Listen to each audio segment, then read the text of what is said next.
ചുറ്റുമുള്ളവർ നിങ്ങളെ തോൽപ്പിക്കാൻ വേണ്ടി കുറ്റപ്പെടുത്തലുകളും വിമർശനങ്ങളും കൊണ്ട് മൂടാൻ ശ്രമിക്കുകയാണോ? എങ്കിൽ നിങ്ങൾ സങ്കടപ്പെടേണ്ട. അവർ നിങ്ങളെ കുഴിച്ചു മൂടാൻ നോക്കുമ്പോൾ നിങ്ങൾ അതിനെ ചരിത്ര വിജയം നേടാനുള്ള ചവിട്ടുപടികളാക്കി മാറ്റാൻ പോവുകയാണ്. എങ്ങനെയെന്നല്ലേ? ഞാനൊരു കഥ പറയാം. നിങ്ങളിൽ പലരും ഈ കഥ കേട്ടിട്ടുണ്ടായിരിക്കാം. പണ്ട് ഒരു വിദേശ ഗ്രാമത്തിൽ പ്രായമേറിയ ഒരു കർഷകനും ഒരു കാലത്ത് അയാളുടെ കൂടെ പ്രതാപത്തോടെ ജീവിച്ചിരുന്ന ഒരു കുതിരയും ഉണ്ടായിരുന്നു.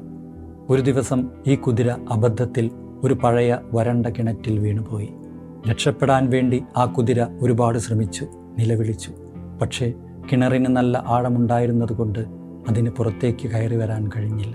ഒടുവിൽ പ്രായമായ ആ കുതിരയെ രക്ഷിക്കാൻ നോക്കുന്നത് വെറുതെയാണെന്നും അതുകൊണ്ട് ആ കിണർ എങ്ങനെയെങ്കിലും മൂടി അതിനെ അവിടെ തന്നെ അടക്കം ചെയ്യാമെന്നും കർഷകൻ ചിന്തിച്ചു.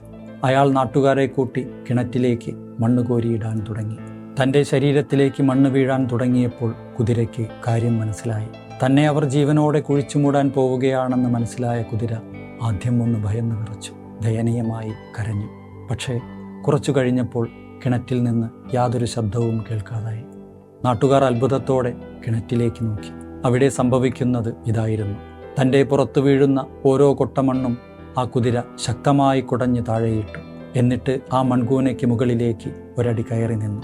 അവർ മണ്ണ് ഇട്ടുകൊണ്ടേയിരുന്നു. കുതിര അത് കുടഞ്ഞു കളഞ്ഞ് അതിന് മുകളിലേക്ക് ചവിട്ടി ഉയർന്നുകൊണ്ടേയിരുന്നു. ഒടുവിൽ കിണർ നിറഞ്ഞ ആ നിമിഷം ആ കുതിര ഒരൊറ്റച്ചാട്ടത്തിന് പുറത്തേക്ക് വന്ന് ഒരു രാജാവിനെ പോലെ തലയുയർത്തി നടന്നുപോയി. നമ്മുടെ ജീവിതവും ഇതുപോലെയാണ്. നിങ്ങൾ തകർന്നിരിക്കുന്ന ഒരു സമയത്ത് നിങ്ങളുടെ മേൽ നെഗറ്റിവിറ്റിയും വിമർശനങ്ങളും പരിഹാസങ്ങളും വരിവരിയായി വന്നു വീണേക്കാം. നിങ്ങൾ അവിടെ തീർന്നു എന്ന് ചുറ്റുമുള്ളവർ പ്രഖ്യാപിച്ചേക്കാം.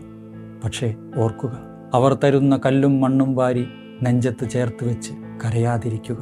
പകരം അതിനെയെല്ലാം ഒരൊറ്റ കുടച്ചിലിന് താഴെയിട്ട് അതിനു മുകളിൽ ചവിട്ടി നിന്ന് നിങ്ങൾ ഉയരങ്ങളിലേക്ക് കയറിക്കൊണ്ടേയിരിക്കുക. ആ കുതിരയെപ്പോലെ ശക്തമായി തിരിച്ചു വന്ന് ചരിത്ര വിജയം നേടാൻ തീർച്ചയായും നിങ്ങൾക്കും കഴിയും. Thank you.